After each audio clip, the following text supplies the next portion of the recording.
we are back with Will's Time Attack prepped Hyundai Elantra N, and as you can see, we are going to be putting it up against the FL5 Civic Type R today. Will's going to walk me around his car, yes, talk about some of the updates. You've done many things to this. Some things. It is maybe the most fun front-wheel drive car I've ever driven. It's a blast. Yeah, it's a blast. It's a blast for sure. Walk us through it. Yep, so it's pretty simple. I do Grid Life Street and SCCA TT. So it is just basic bolt-ons. So intercooler, intake, not really, it's basically just a filter. And then tune. So it makes about 330, 340 to the wheels. Cool. I gave you the good tune today. I know last time we were messing around, so last time you were down like 40 horsepower, so it should be a good bit quicker than last time. Okay, cool. Otherwise, not too much to it. Suspension is just alignment stuff. It's actually stock sway bars, stock springs, everything. Okay. Again, they do have adaptive damping from the get-go. So, you know, there's a little bit to be had there by going coilovers, but not too much. All right. Elantra N suspension's super dialed in. Yeah, it's really neutral. It's pretty solid. Yeah. And it's not like this is a touchy subject, but it's not too over damped or anything like that. So. Sure. Like the Type R is stock. Yeah. I put the Integra Type S damper module on this. Right. It's perfect. Big difference. Stock form, I hated it. It was terrible. Yeah, I don't get the why OEMs are doing that. Yep. But yeah, no, anyways, so that's basically it. Today is actually on stock pads too. Okay. I didn't get time. It's pretty early in the season, so yeah, stock pads should be fine. Cool. They always have been. Great. And then 18 by 9.5s with 265 RE71 RSs. Nice. All right. The jam. Cool. The jam. Yeah, we've got Pod Sport Cup 2s on the Type R. Yep. We actually have RE71 RSs on the S2000, which you can see back there peeking out. Great tire. These are a little heat cycled out, but they should be okay once we get some temperature in them. Yeah. Yeah, comparable tires for sure. Yeah, it should be pretty close. Anything fun to see under the engine bay? Not really, but let's pop it. Why not? There. Yeah. How many miles you got on this now? 13,000 miles. Wow. Yeah, not too much. Again, we're really limited by stock class. Engine mount inserts is really the only real thing. I did mention we are prototyping a lower mount. This is round one. It's actually a little bit worse than the one you had before. Okay. A little more NVH. I felt a little bit more NVH. Yeah. It's a little bit worse than before. Just the iteration process. Didn't get much time to do anything. And that's it. No oil cooler or anything like that. So cool. These cars do need an engine mount though, because otherwise you get a ton of wheel hop. Yeah. You get engine against firewall slap. It's bad. And if it's wet too, you get a pretty good amount of wheel hop. Yeah. Again, it's fixable, but yeah, definitely an issue. Cool. Yeah, I just put a PRL rear motor mount on the Type R. Oh, gotcha. And it's just breaking in and got a couple hundred miles on it. It feels good, but yeah, it makes a lot of difference. Exactly. Yep. Cool. Great. Well, we're at M1 Concours in Pontiac, Michigan. We're going to be driving both of these cars today, taking them out on track. We have an AIM Solo 2 to record lap times. We're going to go out and do a couple sighting laps and set a lap time in the Elantra N, and then do the same with the Civic Type R. Again, modifications of the Civic Type R, we've got the Integra Type S damper module. So this has basically Type S suspension, a lot softer, better damped, better performance, more grip, and it just plugs right into the Type R. Cup 2 tires, Paragon R5 pads in the front, R3s in the rear, PRL drop-in filter, PRL rear motor mount, a little bit of negative camber up, 1.5 degrees of negative camber at the front, and otherwise this thing is stock. Anything done to the exhaust or downpipe or anything? There is a catted downpipe. Okay. Catted downpipe is really the only exhaust thing, otherwise it's stock. Nice. And then yeah, I can run you through if you want the menus. Yeah, let's do it. Are we pretty much set up, ready to go here? We've got steering in normal, ELSD is sport, ESC off, suspension normal. Yep, I mean, it's a pretty high grip day to day. I would put suspension in the full Sport Plus, the stiffest. Okay. Up to you on the steering. I think it gets way too artificially heavy. I would agree. So personally, I think you might do the same thing in the Type R. Great. I just don't get why OEMs are like, this is heavy steering equals good, so I keep it normal. All right, sweet. Are we full off with traction stability? Yep. Great. All right. Cool. Yeah. Have fun. I love the Elantra N. It has a handbrake. It sounds great. It's one of the best front-wheel drive cars I've driven. Yeah, let's go see how this is on track. You may remember we did drive this a little while ago, and it was a riot, but we did not compare it to the Civic Type R. So let's get some heat in the car and the tires and see if this AIM Solo works.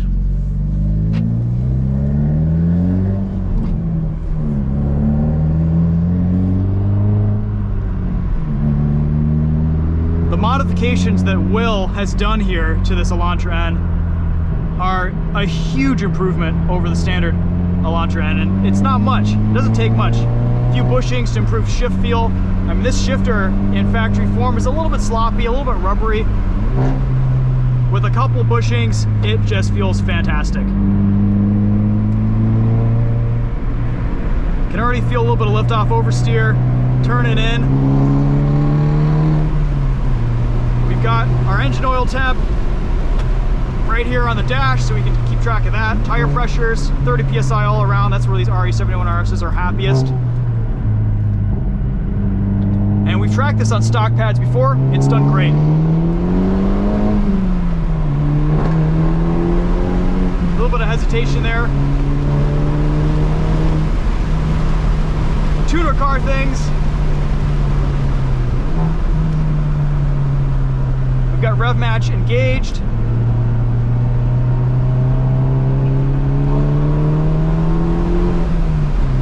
Yeah, this pulls well. It feels healthy. So versus the Type R, initially, I'm noticing just a few differences in driving position. I feel a little bit higher up in the Elantra N. I feel like I'm driving over the car instead of in it. These seats are still excellent though. Really good bolstering. And this thing just pulls like crazy.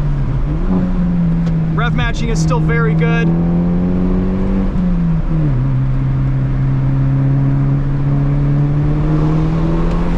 All right, let's do windows up.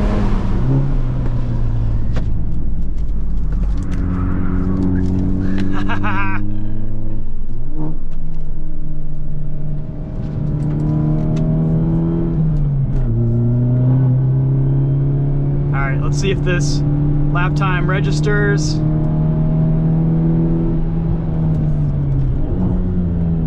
There we go. All right, aim solo is working here. Let's get a little bit more temp in these tires so we don't run into crazy liftoff oversteer moments. Both this and the Type R can catch you out pretty easily. The solution is just add throttle, and that front end will come back around.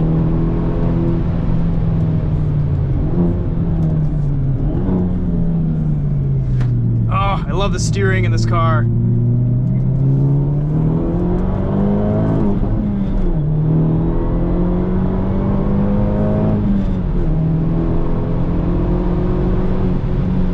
This thing pulls so well on this tune.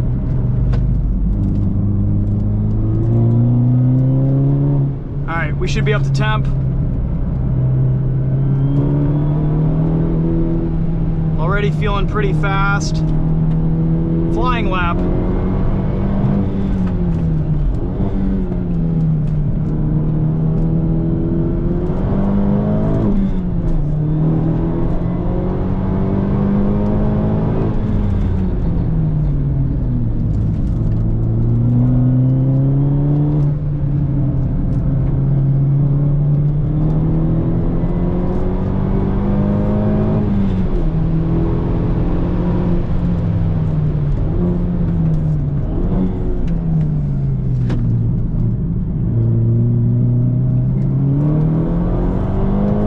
Front diff just hooks up beautifully. And even though these RE71RS tires are a little bit heat cycled out, they still have so much grip.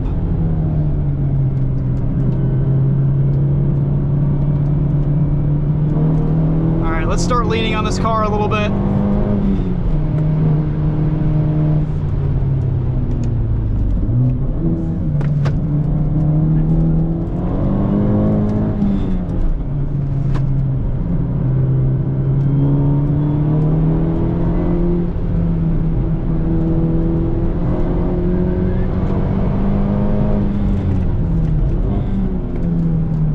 Just a 118.1 there.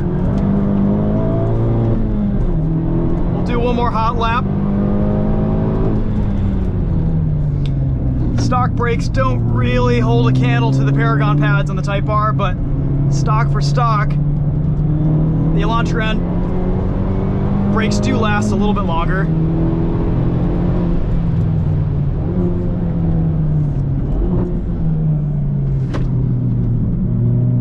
I think where this car is going to lose most of its time is under braking compared to the Type R.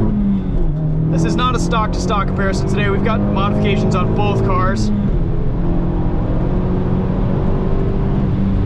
Honestly, both these front-wheel drive performance cars are just amazing on track. They're so direct.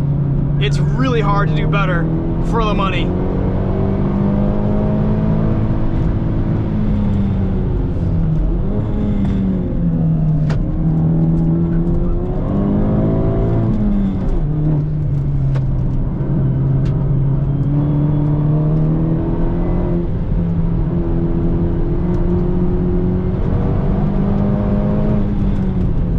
Prefer the diff in the Elantra N, which is a bit of a surprise. It seems like it powers us out of corners a little bit better. It could be down to tires. All right, and there go the brakes. We're gonna do a cool down lap. That was a 1:17.47. Pretty quick. I think we can get close to that in the Type R. What a fun track car. You know, for sheer thrills, I would put this and the Type R right up next to each other. The Type R feels a little bit more precise and hard-edged and immediate in its response, but this Elantra N is not far off. And for the price delta, it's probably the better value for most people. I can see Type R's holding better value over time,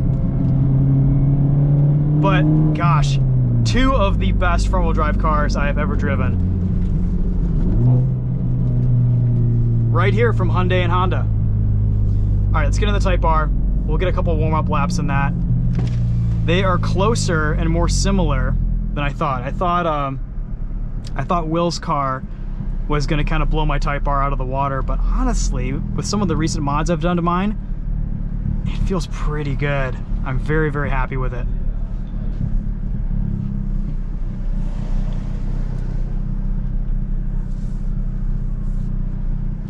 All right, so 1:17.47. We're gonna do the same thing in the Type R. Well, it's just how I remember. It's great, right? Dude, it feels awesome. I did awesome. A 1:17.47. Could have gotten a little bit more out of it, but the brakes started to go after the third hot lap, yeah, which is understandable. Again, I haven't even done the fluid, You're gonna get me on power today, and I'm gonna get you on braking.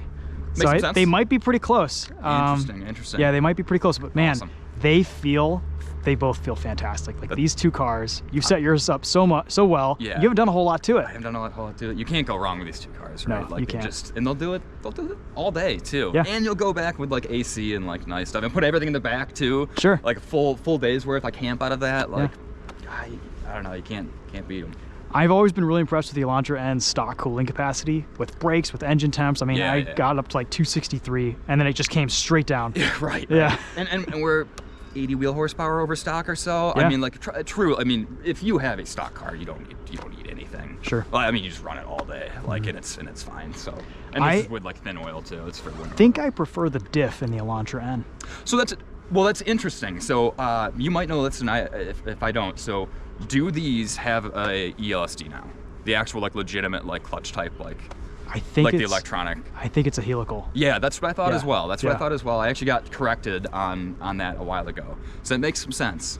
But you can like feel that one like doing stuff, which I actually sometimes don't like the ELSDs in cars, and you can still feel it doing stuff like generally like helical, clutch type, or like torsion, or like a little bit more consistent. Sure. But it does work. The difference is this like plows and roasts the tires out of a corner. Sure. And it could be tire difference too, because I don't think the Cup 2s have as much grip as the RE701RSs. Could be. But that just rockets out of a corner. And plus it's the power, extra power too. Sure. But it really puts its power down well. Like I didn't have any moments out there where I felt like, oh, you know, I can't mat it as early as I want in this car because it's front wheel drive. Whereas in the Type R, I have to kind of manage my throttle input. Yeah, and that it took a little brain recal too. Is like I've done rear wheel drive LSD all my whole entire life, and then like so I was thinking, all right, front wheel drive, like gonna really have to try to like late apex it and just slowly put the power on, and then you got to like recalculate your brain because it's actually not how you're fast in these cars. No. Like arguably it could teach you bad habits. You're not supposed to power on like way too early, but it does it. You can do it in the Elantra N. Yeah, that's where you gain a lot of speed. You see my drift over there?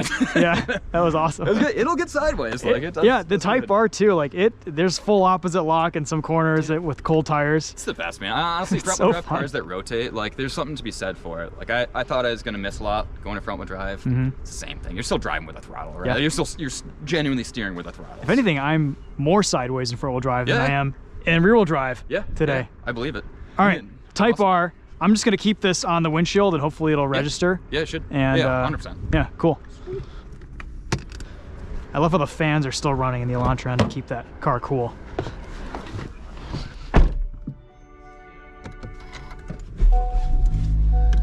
All right, so let's go full off in this. It's not as easy as it is in the Hyundai, but basically what we do, brake pedal, traction off, traction on, parking brake, let go of the brake, traction off, traction on, brake pedal, traction off, traction on, VSA light comes on, and we are full off. So we're gonna go into plus R mode.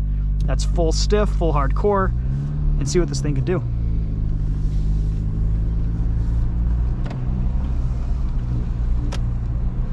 And since we have the AIM Solo going, we're just gonna rely on that for consistency. We won't worry about log R.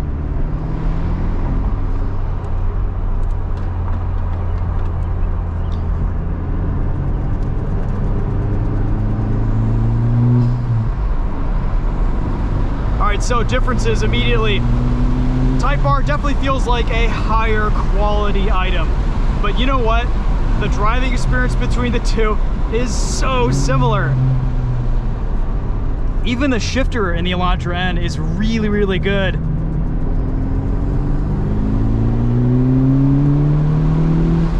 It's got some legs on the Type R because this is completely stock. Even with the Type S damper module, Type R does feel a little bit stiffer. Slightly more direct turn in. These Cup 2 tires are not as sticky as what we had in the Elantra N on the RE701 RS's, but they are consistent and they are fun to drive on in this car.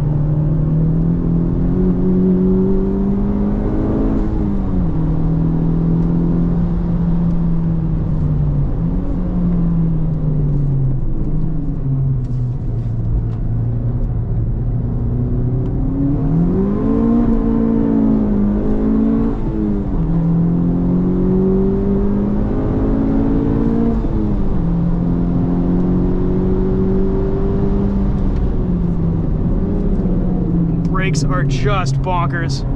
I've never had a car with brakes like this. These Paragon pads really changed the game for this car. I have the titanium shims on here so that hopefully a lot of that heat is just staying between the pad and the rotor, not going into the braking system.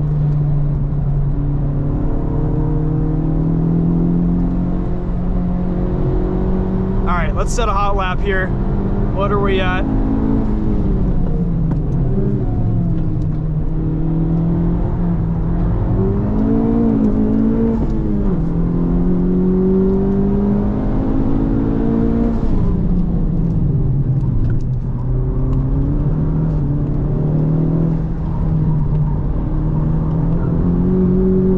Now the tires are heating up a little bit.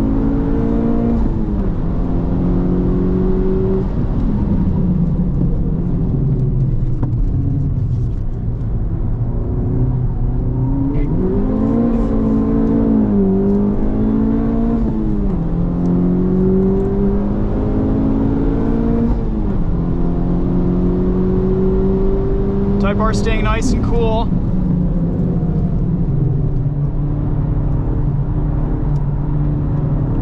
Let off to let it rotate some. Bounce off the red line here.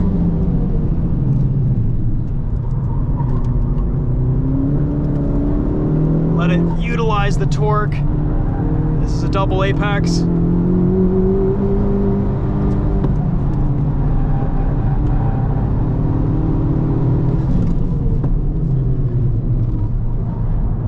.117.47, and and that was a 117.73.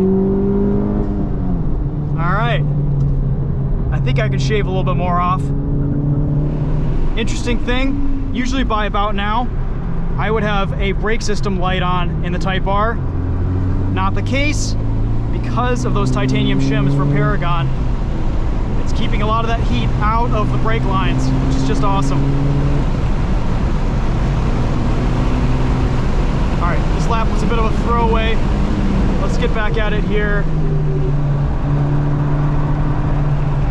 And we'll do one more hot lap, just in the interest of fairness.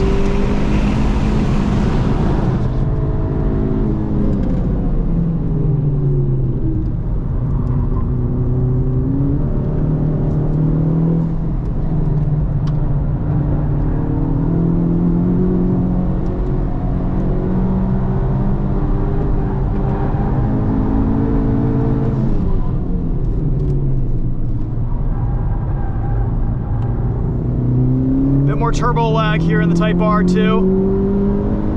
I can feel this starting to heat soak a bit.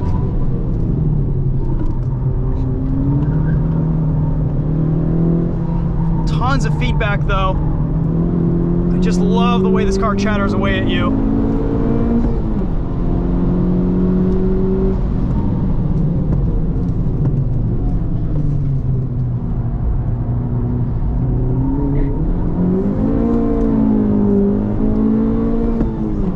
Leaving that corner exit and a bunch of smoke.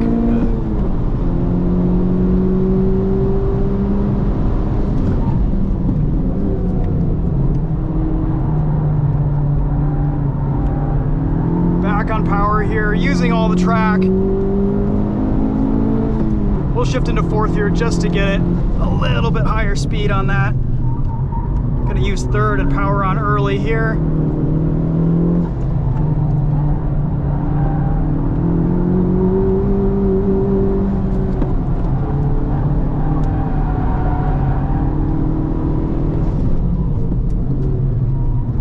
All right, 117.42. So, jeez, they're close. Elantra N 117.47 and Civic Type R 117.42. Slightly different setups between the cars. I think all things being equal, if this had a tune and the Elantra N had a proper set of track brake pads instead of OEM, they would still probably be pretty even. All right, so what conclusions can we draw here? I think the Elantra N is a little bit more fun. Down to the way it sounds, down to the way the differential puts its power down. The Type R is a more involved driving experience. And that, again, could be down to tire as well. But you have to kind of finesse it a little bit. You have to manage understeer. You have to manage power on understeer and lift off oversteer like you do in the Elantra N. But it's a more precise instrument. I think it's easier to more accurately place the Type R. But gosh, they're just, they're both so good.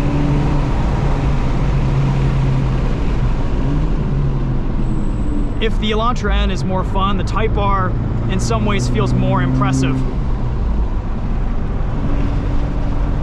And part of that is control weights, the feel of everything, the kind of the precision of everything in this car, the steering weight, the feedback you get through the wheel, the shifter.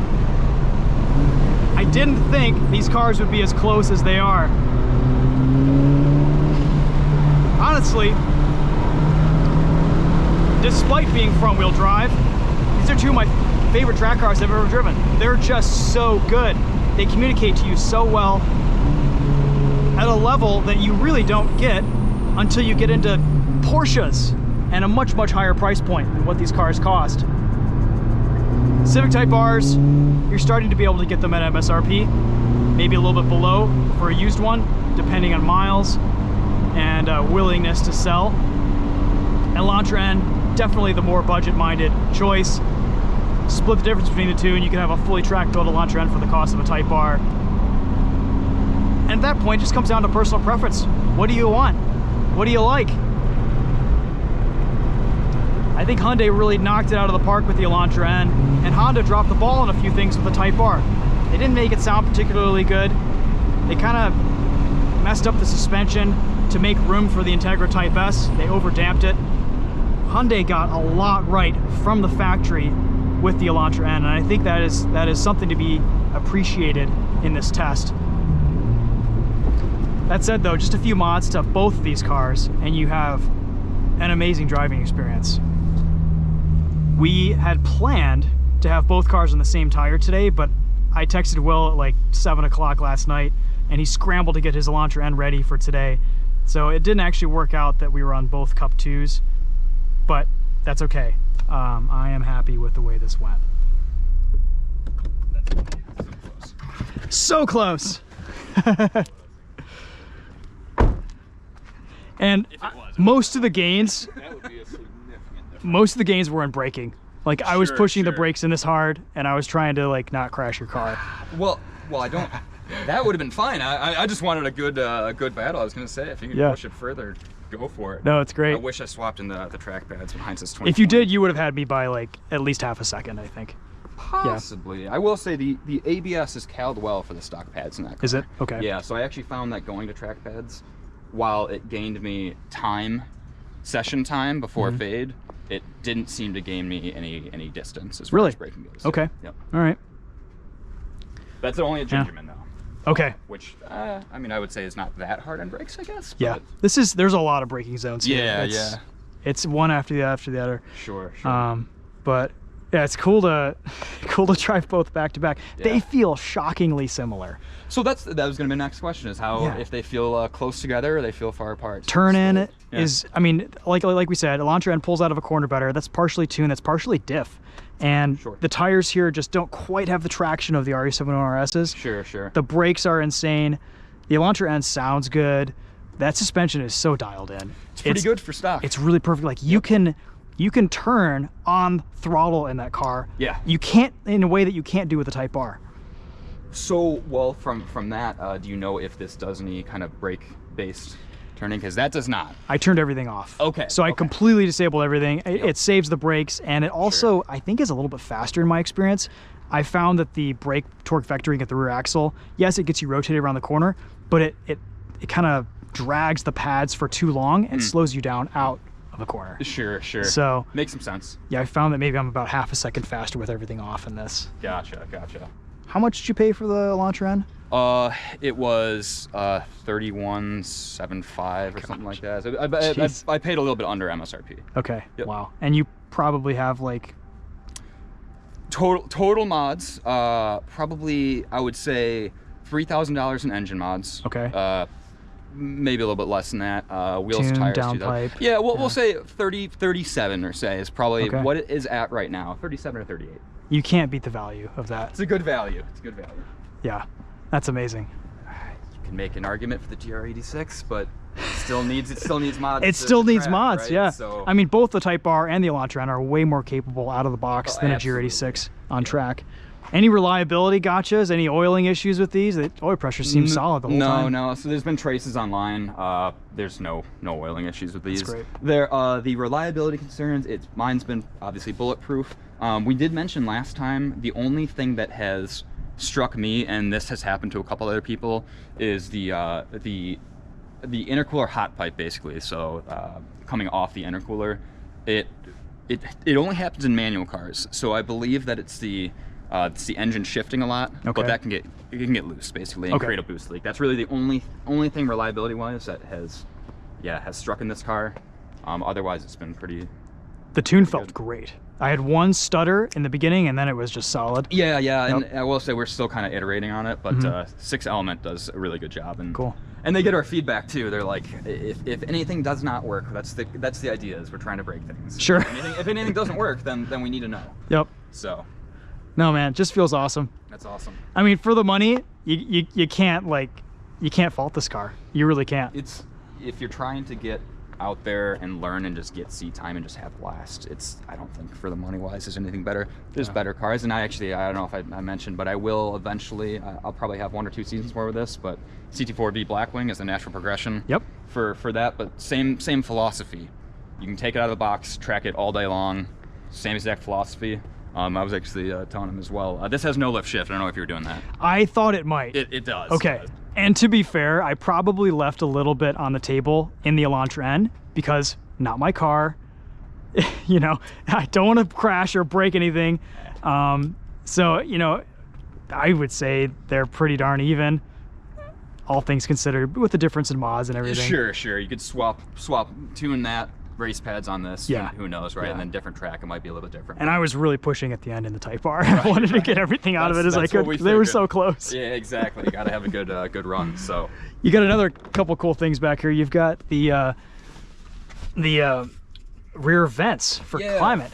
Yeah, so from the Korean car, right? Exactly right. So I mean, you can probably comment on this. So this is a value proposition, right? So you do lose some things, like the OEM USDM car does not have rear vents, and just like some cheapities like that, right? Like the plastics for the most part are fairly cheap. All the touch points are really good, but yeah, you can add that from the Korean cars. For a couple $100, and they work. The ducting just plugs in. You have heated seats. I don't even have heated seats. That's a contention that actually was like my biggest issue with the Type R. I'm super lame, so I get cold and need heated seats. Sure. You know, I don't know. Once you have them, it's like it's really hard. So. Of course, it's like a heated steering wheel. Once you have it, you can't go back. Exactly. Yeah. And then a couple other the Alcantara really stuff. Good. It's all they actually sell. They sell these parts from the dealership, so they're like N Performance is like their. I'm trying to think of a. Like the GR racing stuff, I guess they have some parts, and they're normally or the Honda Performance, like they used to have like an exhaust and stuff like that, like OEM dealer parts. They're eventually coming to the US, but yeah, so you can get a lot of, you know, OEM parts that look like they came from the factory, because it does in some countries. So my biggest problem with the Elantra N was always the shifter feel stock, and this is perfect. You did some transmission bushings, right? So only trans bushings. Now I will say, having some time in both of them, I mean the Type R's shifter is superior. It has a little bit of an upper hand. Yeah. But I've also like the stock shifter feel in the Type R is a little bit light. It's it's kind of vague, and it only really improved when I added that rear motor mount from PRL. Sure. But yeah, this feels really good, man. Cool. Yep. All right, well, hey, thanks for bringing this out. Of course. Letting us hot lap battle them today. Oh, absolutely. Really appreciate it. It's always interesting, and I'll count this as my season pre-opener. So, the first day I have is a comp day, so. Cool. Yep. Cool. Yeah, you've also got some other fun stuff for us to look at eventually. Yeah. Hopefully we'll get some Porsches that don't blow up. Yeah, that have double the power. Okay, cool. Yep. Try to get you those. Big thanks to M1 Concours for having us out today and letting us track these two cars, as well as the S2000. We got a pretty good video in one of their performance fleet cars, the Porsche Cayman base. If they have all these vehicles that you can book corporate events with and drive. And the Cayman is probably one of the best learning tools here, right next to the GR86. So we got behind the wheel of this one right here, and it was a lot of fun to drive. Also, go check out the S2000 video when that goes live. We were very impressed with the way this handled on track today. Bone stock, except for RE701 RS tires and brake pads. Glad the Type R held its own against the Elantra N, but gosh, what a great car, and what an amazing driving experience from both. I think, you know, if you look at the trackable cars at this price point, Elantra N is probably the best value overall. Civic Type R is next, and then beyond that, I would go CT4V Blackwing, C8 Corvette, Z51 package, and then you're getting into Cayman, Boxster, Camaro SS1 LE, Camaro ZL1. So, you know, as an enjoyable experience, as a fun experience, for me it's Type R, Elantra N, and maybe Camaro or Miata. The GR86s, the BRZs are a lot of fun too, but you do have to do quite a bit to them to make them track worthy from the factory. Cooling mods, brakes, tires, wheels. All right, so Will, tell me a little bit about the time attack series you've been running in this Elantra N. You're up against GR Corollas, Type Rs, and you're in the stock class? Effectively, yeah. So I run two different ones. I've progressed through the mods of the cars. So we do SCCA time trials. NASA actually isn't really big in this region so much, not for time trials. So I run SCCA, TT, and Sport 3 was basically, so the way they do their classing is you have Sport, Tuner, and Max, and Unlimited. And then within that range, they estimate how fast the car will be, and that's your 1 through 6. So this is Sport 3, or now Tuner 3. So you're versing Type Rs, both new and old. Basically GR Corollas now that they're new, STIs, things of that nature. Okay. Those are the heavy hitters nowadays, is the Type Rs. And same with Grid Life Street. Basically allows you to do bolt-ons, like the normal track day mods that you'd see. Sure. Basically, and it's really interesting to see the development paths of all these cars, because again, like we said and like we proved here, is that they're very similar. They're very similar in speed. They really are, yeah. You know, but once you can build something to the edge of the modification limits, I mean, again, you can go up to 285s, and this will just never get there. Sure. Without annihilating your brand new car. Yeah. You know, you could annihilating the fenders. These are 265s, and can you go any wider than this? You could probably get away with 275s in a race only fitment. Okay. You probably could.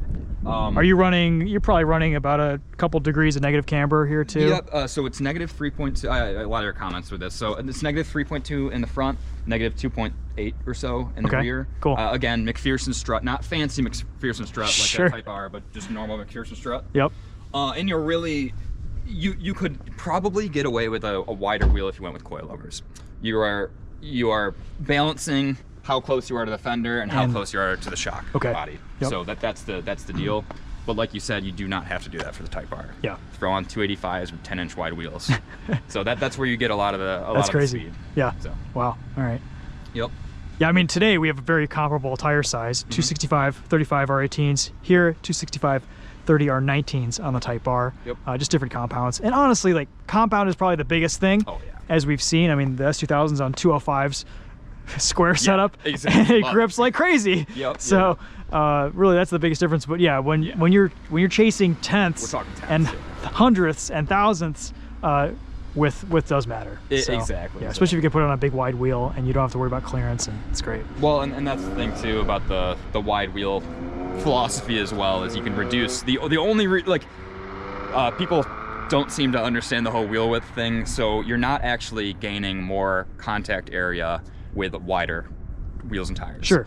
For the same load, it's not getting any more. You put 225s versus 275, your actual contact area is the same. The only way that you can actually increase the contact patch area, it's getting like hardcore engineering, but the only way you can do that is by lowering pressure. Yep. By lowering pressure. And you can lower pressure by getting really wide wheels, doing a slight stretch, and then you can go to at a lower pressure before you encounter like tire rollover, basically. So that's the deal, and that's why, you know, again, race cars run 11s. You know, like the CTR car runs, or the TCR car runs 11-inch wide wheels. So yeah, that's awesome. Yep.